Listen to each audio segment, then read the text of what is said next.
G'day and welcome down under. As the chair of the College of Sport and Exercise Psychologists of the Australian Psychological Society, it gives me great pleasure to introduce Dr. Eugene Aidman. Eugene is a fellow of the Australian Psychological Society and a founding member of the college. We call it COSA.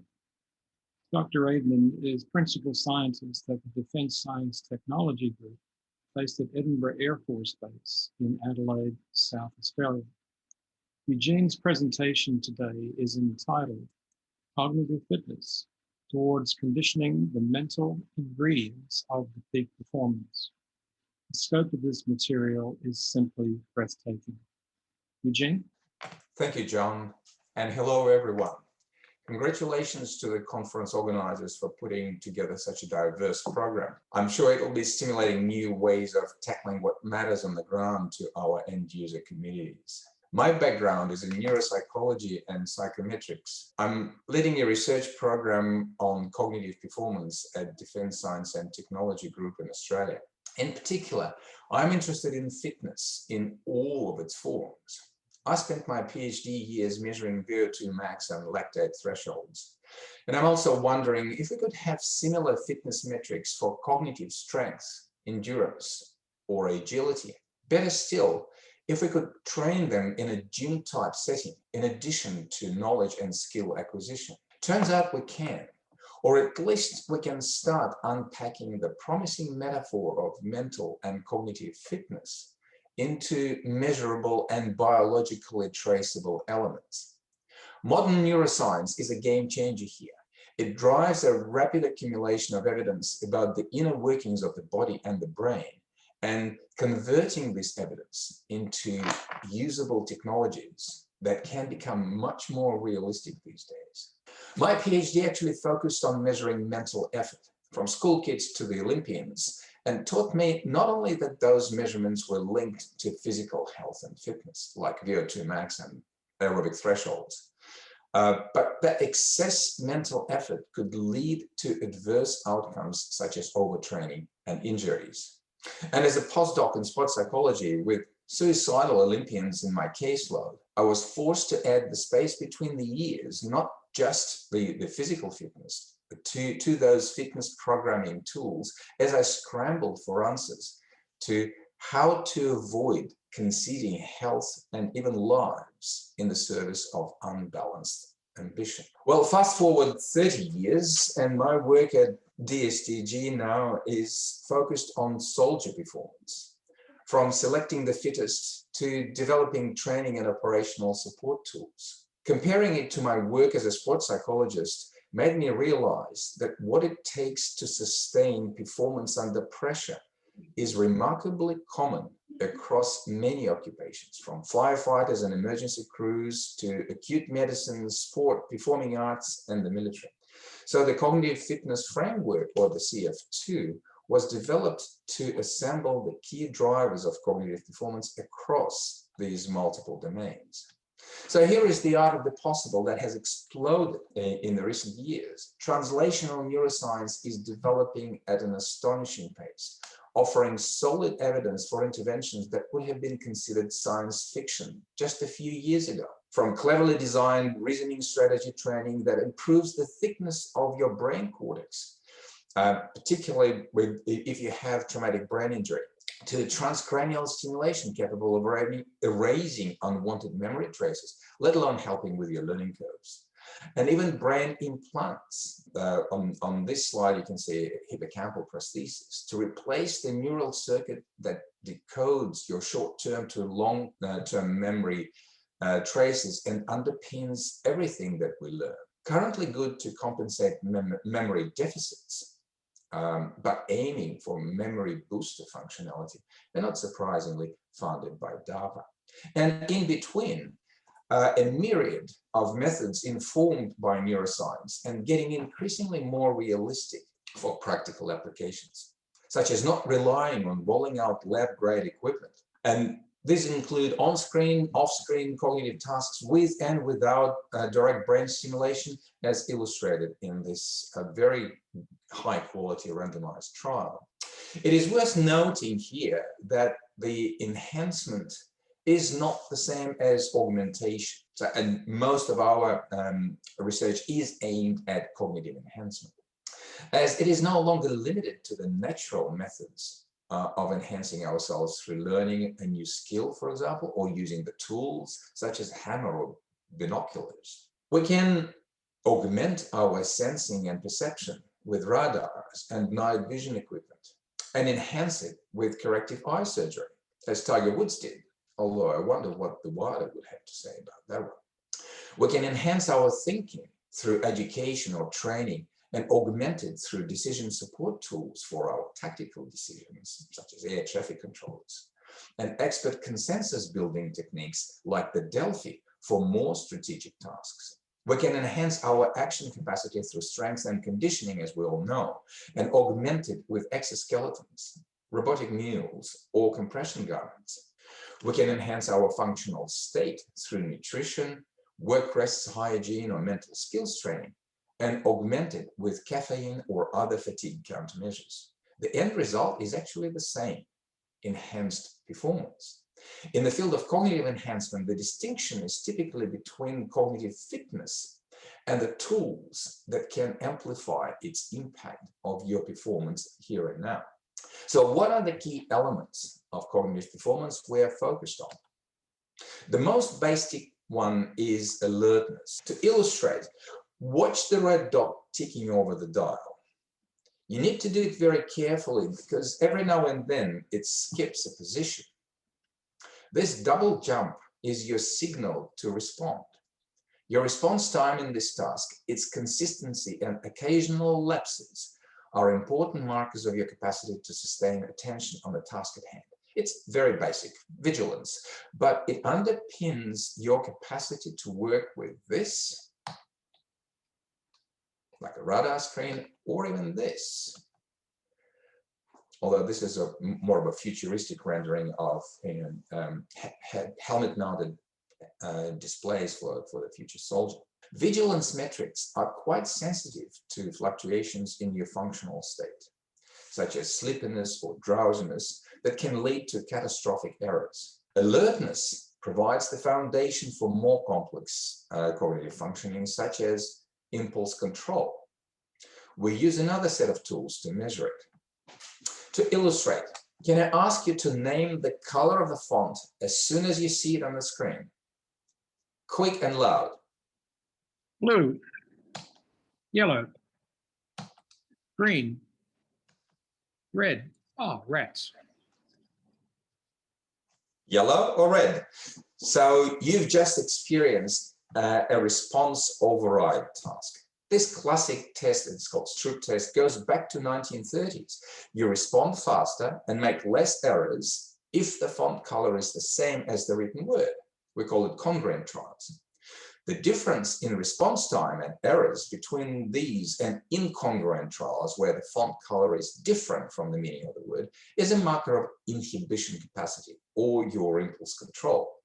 Closely related to inhibition control is our capacity to ignore distractions, as shown on this slide, the well-established flanker test measuring distraction costs. Here you have to ignore the direction of all fish facing, except the middle one. Okay? And when the flanks are helping, you go faster and with less errors, compared to when they mix you up by facing the opposite direction. Plus an important capacity to switch between the tasks, as rule sets change within this single tasks. That is an often typical occurrence with operator professions. Here's an illustration for it. You get a two-symbol combination with a letter and a digit in the middle of your screen. Your task is to tell the vowel from a consonant or an even number from the odd. A cue before each trial dictates which of the two rules to apply.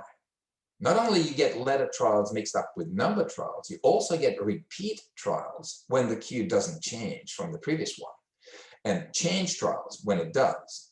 The difference in response time and errors between repeat and change trials is a good marker of your switching capacity, which, together with impulse control and working memory, are the core elements of the so-called executive function. a cognitive capacity to control the initiation, monitoring, and termination of all goal-directed actions. Executive functioning underpins self-regulation and self-control as we know it in sports psychology. Executive functioning is also a sensitive marker of cognitive deficit in many clinical populations, including traumatic brain injury. This is why it is routinely measured on the sidelines of any footy game to diagnose concussion, and in the battlefield with tools like this one, the Defense Automated Neurobehavioral Assessment Battery, or DANA, measuring simple reaction time, the target on the right, procedural decisions, the digit or small or larger digits on the right-hand side of the body, and impulse control in a shoot-no-shoot task. We have used this tool to measure cognitive decline in sleep-deprived soldiers. More on that later. But our daily life is critically dependent on executive functioning. It kicks in each time automatic or previously learned behavior can no longer achieve the goal. Hence, executive functioning is critical not only to real-time performance, but also for a whole range of lifelong outcomes, from academic achievement to health and longevity. And we have over 50 years of quality research to show for it. And it all started with a marshmallow. Most of you will be familiar with this experiment and sort of the fantastic seminal work by Walter Mischel and his team on delayed gratification.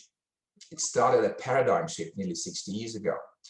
In this marshmallow test, a 4-year-old is offered one marshmallow that he or she can eat right away, or two if they're prepared to wait for the examiner to come back. Examiner never comes back and goes past the door and watches the child waiting impatiently, typically, and that waiting time is measured until their first bite into any of the marshmallows. And surprisingly, at the time, this simple timing metrics turn out to be highly consequential. The kids from Michel's original experiments have now been followed for over 40 years now, and the pattern is very clear. Those able to wait longer for their childhood treats ended up with higher school grades, better coping skills, higher level of education and income, less conflict with the law, and even better health. So here's an illustration of the latter. For example, waiting time at the age of 4 predicts key health measures 30 years later. Here's your BMI and cardiovascular health predictions. Every extra minute of waiting for the marshmallow at the age of 4 predicted an average reduction in BMI by 0.2 on the scale. This looks like a modest gain, but in fact, it's one of the largest observed longitudinally over such a long period of time. And obesity epidemiologists would agree that it makes a big difference. Neuroscience evidence is very solid as well. Those poor at waiting for the marshmallow 40 years later suffer an overactivation in the key brain areas involved in inhibiting responses to social cues. As a result, they make more errors in the go, no-go tasks, especially where the cues are hot or emotionally charged, such as highly emotional facial expressions. Why does it matter? It does because it connects the delayed gratification at the age of 4 to the cognitive capacity that will drive, for example, a soldier's ability to discriminate their targets from non-targets in the heat of the battle. Extending the marshmallow experiment, Martin Seligman and his colleagues, the originators of both the positive psychology most of you will be familiar with, but also the comprehensive soldier fitness programs, they showed in a broad student population that self-discipline beats the IQ hands down in predicting academic performance, with an age-appropriate version of the 2 marshmallow task. They simply doubled the payment for participation to those students who participated in their experiments. To those who would agree to wait for the money to arrive in the mail rather than being given away. Lo and behold, those who chose to wait for the money to arrive in the mail were the ones with higher attendance, higher grades, and better chance of being selected into advanced academic programs. I find it rather fascinating. So self-control is even more important from a broader populational perspective.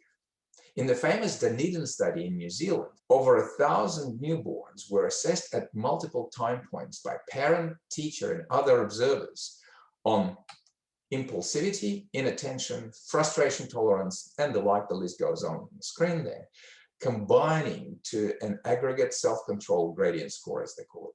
They were tracked for 30 plus years with comprehensive medical assessments, including cardiovascular, immune and mental health, levels of education, income, and criminal history, using actual police records. And after controlling for all possible confounds, such as socioeconomic status or the kid's IQ, the self-control gradient measured in early childhood predicted all measures of adult health, wealth, and criminality, with high childhood self-control linked to lower health risks on the left-hand panel, from the immune and cardiorespiratory to substance dependent and so forth, and to higher income and lower financial problems on the right panel. The good news here is that self-control can improve. The stability coefficients measured over a sizable age difference from age 5 to 21 is only 0.3, which is okay for the psychometricians, but it leaves 70% of variance in self-control open to improvement. Even better, change scores from age 5 to 21 added unique predictive power over and above the baseline predictor. Those who lifted their self-control rank at age 21 compared to 5 went on to improve all their life outcomes at 32. We don't know what caused the improvement. This study observed natural variability without any experiment.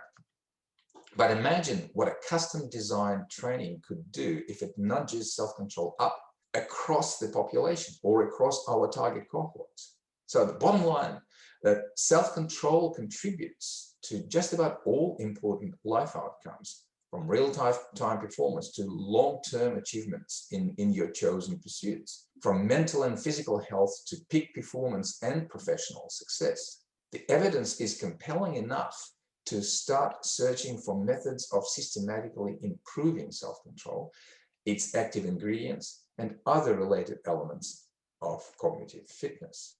So what is cognitive fitness? Here is a working definition for you. Similar to the physical power, flexibility, and endurance at the core of strength and conditioning, you can think of cognitive fitness as a set of cognitive capacities, such as inhibition and cognitive flexibility, underpinning all cognitive skills, from reading and remembering to problem solving and handling stress and frustration. More specifically, it is our capacity to deploy neurocognitive resources, knowledge, and skills to perform cognitively demanding tasks and to sustain this performance over extended periods. So here are some key points in this definition. Cognitive fitness is a bunch of capacity factors that are different from knowledge and skills. Secondly, operational task performance is core to defining the relative importance of these factors, and they will change from application to application. Of course, there will be some core factors, and we'll be talking more about them in a minute. Trainability of individual cognitive fitness factors is to be established empirically, and that will lead to evidence-driven choice between selection, training, or augmentation applications. Again, and we'll talk about it a little later. And finally, sustained performance suggests that resilience, well-being, and longevity are essentially byproducts of fitness, which is quite a sort of distinct from the tradition of direct pursuits of resilience and well-being. Now, how can we distinguish these capacities from the broader set of psychological skills sports psychologists, for example, are more familiar with? The distinction is never black and white, as capacity is always embedded in skill. Like your leg press is never a perfect match to your squat, or VO2 max on a treadmill will differ from your VO2 max on the bike. We can help clarify the differences by linking them to the phases of training cycle, from the foundational to the advanced, mission-ready, and recovery phases. For example, what we call cognitive primaries, such as attention, impulse control, and co-action. that underpin most other cognitive skills can potentially be trained through the gold standard isolate, overload, recover. Sounds like your sort of standard gym approach. The protocols at the initial, and we call it cognitive gym phase. More advanced training targets at the cognitive readiness phase include stress management, arousal regulation, adaptability, teamwork, situation awareness that include important ingredients of detecting sense-making and prediction, and decision-making, such as working with your biases and cognitive calibration. The mission-ready training phase is focused on tolerances, from pain and sleep loss to monotony, frustration, and uncertainty, and resistances to distraction, deception, and manipulation. These capacities get further enhanced through operational support with tools such as decision aids or fatigue countermeasures. The last recovery phase completes the cycle and employs both reflexive, such as mindfulness, and restorative practices, such as healthy eating, hydration, and sleep hygiene, and relying on social support. The full cycle reinforces the cognitive fundamentals that are known for their contribution to both real-time cognitive performance and resilience that helps prevent the accumulation of chronic stress and enables career longevity and lifelong thriving. This framework connects multiple lines of research effort. For example, multiple elements of foundational cognitive training are being developed by several research groups under the construct of cognitive gym. Our emerging work on team decision-making is looking at the so-called C factor, or collective intelligence, or team smarts.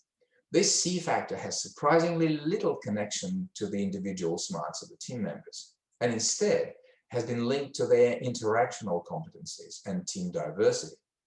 And our augmentation work is currently focused on fatigue countermeasures. Here is an example that is particularly relevant to this audience. We all know that cognitive fatigue is a massive issue costing the economy billions of dollars in accident risks and productivity losses, and can turn deadly on the road, let alone in high-risk missions. Our field trial for a combat engineering folks aimed at measuring the levels of chronic fatigue in the unit and evaluating a method of mitigating it in extended driving tasks. For this, we trialed an infrared blink sensor mounted on a spectacle frame. Turns out that how fast you reopen your eyes after a blink is a solid marker of drowsiness, comparable in sensitivity to hospital-grade gear used to diagnose sleep disorders. Clinical trials had produced a risk scale, on the bottom left there, with the green, amber, red zones, which made this blink metric so effective that mining truck drivers around the globe have to wear these glasses with the blink data beamed up to the control center, where a trained health practitioner would watch drivers up to 6 in a pop, and like in a daisy diagram like this one on the right-hand side, and decide on mitigation steps for each driver whose pedal turns from green to amber, let alone red. This big brother solution was not acceptable for defense. So we looked at the effect of feeding the blink metrics direct to the driver in real time on a little dashboard display. We managed to nest a randomized crossover experiment inside this pretty messy field trial, and the data confirmed that real-time feedback did actually improve alertness and reduce driving risks. Fast forward several years, and the same technology has not only gone wireless and got much neater and good-looking glasses and replaced its massive data loggers with a smartphone, but it also added a dash-mounted display that utilizes the effect that we discovered with our army drivers. When we applied the same blink sensors to monitor driving sleepiness over total sleep deprivation, up to 50 hours of it actually in some of our studies, we observed that chewing a pellet of caffeinated chewing gum significantly reduced driving errors in a simulated driving task, such as erratic acceleration, veering off the road, or crossing into the opposite lane. Much more than you would expect to result from a mild reduction in sleepiness typically attributed to caffeine intake. Those consuming caffeine got smashed nearly as badly as those who chewed a placebo gum, but made far fewer errors, and their errors did not depend on how drowsy they were. So caffeine effectively destroyed the well-known association between drowsiness and task errors. We found a similar dissociation between real-time drowsiness and task errors when we replaced driving with standard cognitive tasks, from simple reaction time to procedural decisions and response inhibition. Here it is, our recent paper in Nature Scientific Reports. This is actually quite radical. The caffeinated gum, consumed in carefully timed, safe doses, protected cognitive performance not only through its well-established mild alerting effect, as I mentioned just a second ago, but also by reducing the impact of momentary fluctuations in alertness, which are inevitable in sleep-deprived individuals. That impact on task errors was dramatically reduced. And the only way we could actually pick it up was by introducing real-time monitoring with a relatively simple sensor to match up the real-time performance output from those tasks. We had a few interesting media responses to the study. So that work also highlighted the critical role of recovery in maintaining cognitive fitness. Our fatigue profiling in the engineering regiment did not actually show any difference in chronic fatigue between our reservist group and the rest of defense, or even populational norms, despite a heavy increase in acute fatigue. So our participants in that study were smashed at the end of each day, but somehow did not accumulate any excess chronic fatigue. And we suspect this, and the data indicates that their secret was in recovery. It was self-reported in that instance, but measured with actigraphy in our other studies. So getting smashed at the end of the day is no problem if you're good at recovery. Downtime, sleep, nutrition, and it became a critical phase in the cognitive fitness framework. Here is another example. Our work on biomarkers of resilience.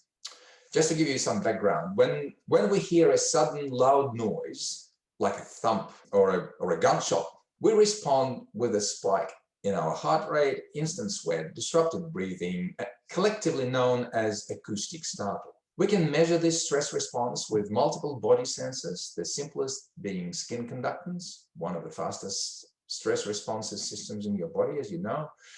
If the same loud noise is presented repeatedly, our stress response typically declines. We get used to the stimulus or habituate.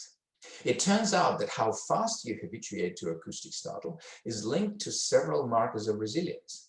Early studies in the 90s discovered that these habituation slopes, as you can see on this slide, were sensitive enough to distinguish patients with post-traumatic stress disorder from healthy controls, and more importantly, from other clinical groups such as anxiety and depression.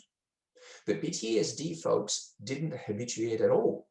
In our own study, we showed that the same startle slopes can discriminate between high and low resilient individuals in the relatively healthy population with no clinical diagnosis, but some of whom may be at risk. This is quite remarkable, almost a breathalyzer type objective method to assess the risk of post-traumatic stress. Extending this work to virtual reality environments is another promising direction. VR-based training is going through its own hype cycle. We all know it. The problem with desktop or armchair VR is the limited stress response it produces. Everyone knows it's a game. The free roam VR provides a more realistic and challenging environment. We were able to confirm that free roam VR can produce substantially higher stress levels, as you can see in this trial data, showing elevated heart and respiratory rate during the task. We also saw a clear dose response effect here with objectively measured stress response increasing from walkthrough scenarios to fully blown room clearances with growing complexity of opposition force actions opposing the participants' task performance. With this methodology, we're beginning to track the stress response during training serials and introduce elements of stress management skills, such as resonant frequency breathing, with or without instrumented feedback, and to see how effective this training is in optimizing the operator's stress response. So what does the future hold for us? First, I think we'll see a push to integrating both body and brain sensors with action logging, that is, those performance markers in real time, synchronized with the physiological data streams, to enable real-time, unobtrusive measurement beyond physiology. We all know triangulation is key to actionable inferences from biometric data. Wearable systems are moving to fusing the biomarker data, such as heart rate, EMG, EEG, eye blinks, skin conductance, with embedded action loggers tracking response times, error rates, voice pitch, haptic pressure, the keystroke cadence, and other markers of cognitive capacity to track the operator's functional state. We will also see exponential growth in the virtual, augmented, and mixed reality applications, both for training and assessment scenarios. All of that has to be backed up by serious data fusion capability at multiple timescales, plus data mining, of course, and machine learning to complement and ultimately replace the conventional psychometrics. And most importantly, systematic evidence base will be built for validation of the new methods, from sensor systems to the protocols deploying them and to the inference engines to inform the end user.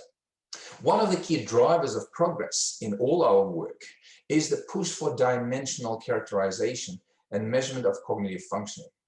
The Research Domain Framework Criteria, or RDoC in short, is the new frontiers here, developed by the National Institute of Mental Health, some of you will be familiar with that, to address the fundamental flaws of the outdated diagnostic systems, such as DSM and ICD. The RDoC identifies 5 broad domains of psychological functioning that underpin all categorical diagnostic categories. They include positive and negative valence systems, responsible for things like motivation, fear, and anxiety. Cognitive systems, including attention, working memory, cognitive control, arousal and regulation systems, and social processes, such as perception of self and others. These broad domains combine more than 40 functional constructs, and they are intended to replace the outdated diagnostic categories with biologically traceable measurement of the underlying dysfunction. This has revolutionized the clinical world. The focus has shifted from symptoms to root causes of clinical conditions, with tests spanning across conditions and things like gambling and substance addiction studied together as a dysfunction of reward responsivity under the positive valence domain in this scheme of things. Importantly, the RDoC deliberately populated its measurement space with measures at multiple levels, and that's critical to this audience.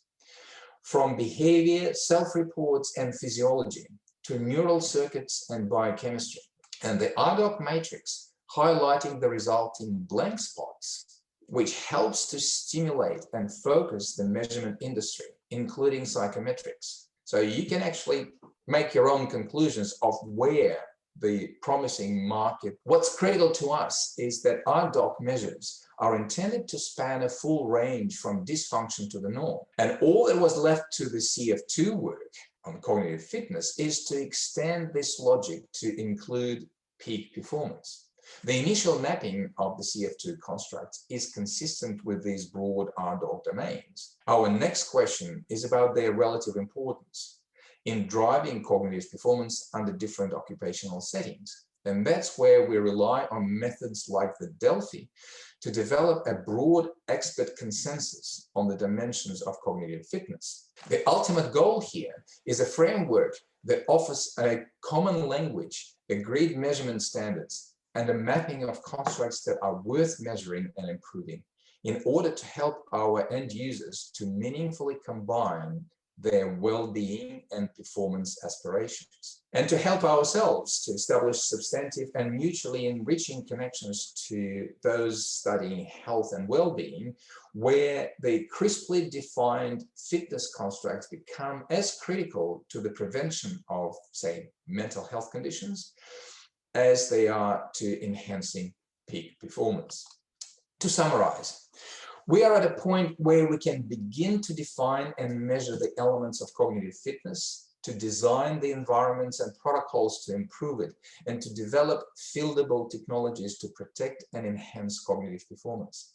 The framework is generating new questions. First of all, what are the pattern-forming elements of cognitive fitness? The factors that can drive change, both positive and negative, I might add, in multiple other aspects of cognitive performance. Our Delphi study, led by Monash University, is addressing this question, and we're working with an incredible international panel of experts.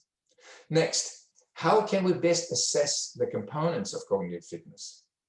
We're developing new measurement protocols embedded in dynamic scenarios, gamified or simulation-based, and these are real big news here, particularly when combined with biometrics and big data analytics. It is a genuinely disruptive alternative to traditional psychometrics. Then, how trainable are these cognitive fitness elements? Should we train working memory or just factor in its limits into tactical decision aids? Shall we educate or train for impulse control? Or should we simply select for it if the early indications are confirmed that it is heavily genetically determined? We have a growing research effort in cognitive genomics, led by University of Adelaide, that looks into this space, and it will inform the decisions on what application types are more suitable for the different components of cognitive fitness. Is it selection, training, or operational support? And our implementation work includes the design and development of modular training programs. Here we have universities leading the defense-focused development, and our College of Sport and Exercise Psychologists of the Australian Psychological Society focused on competitive sport, both lines of effort aiming for flexible and tailored application for the end user. So we are in great company, in a groundswell of programs and applications, from non-technical skills in aviation to emergency medicine and corporate well-being, drawing from the neurocognitive, clinical, and performance sciences, and where the clinical and performance specialists stand a good chance to leverage off each other. Thank you. Thank you, Eugene. What a wonderful presentation. Every time I delve into this material with you, it opens up so many more new avenues of thought. Clearly, you've raised so many issues here that the question becomes, how do we actually allow questions to come in? And I think that might be best handled by making direct contact with you via the email address or stripping across the bottom of the screen at present. Thank you once again for your presentation today, Eugene. Are there any other comments you'd like to offer us to round off your talk? Thank you, John. It is an exciting space to be in, and it is exploding. So I would invite anyone who's interested in it to follow up with the links that we can provide to our work, and feel free to get in touch. There is more questions that sort of flow from our existing work that we can handle ourselves. So we're looking for good collaborations across the domains of application, whether it is sport, emergency medicine, first responders. Obviously, defense is my primary application space, but everyone is welcome. Thank you. If I may, I'd like to add a couple of insights to Eugene's work. I've been charged with the responsibility of driving one of the projects that comprises what we think is a pretty significant part of Eugene's incredible set of joint ventures. We're calling the project the COSEP Australian Army CF2 project. I've worked in the Australian high performance system for some 40 years now, and along with my project colleagues, Jeff Bond, Graham Winter, Sandy Gordon, and Damien Stewart, we're thrilled and challenged to be part of this groundbreaking work. It's rare in a career to have the opportunity to participate in paradigm change. The CF2 paradigm will, in Steve Jobs' words, change the world. It has already changed the thinking of many professionals working in allied industries around the banner of performance psychology. CF2 seeks to bridge the divide between mental health and traditionally practiced sports psychology. CF2 technology is aimed at maximizing an individual's growth and development in a context of aligned personal and professional targets and objectives. Our project is tasked with putting some significant meat on the bones of the CF2 model. We're building a contemporary support system comprising online resources and a mobile app that will facilitate an individual's training and preparation within their domain's traditional deployment cycle. It's an exciting project that's feeding on the enthusiasm of its team members to bring together many hundreds of years of experience, knowledge, and passion for elite sport. We look forward to being able to bring you more detail about our work in the near future.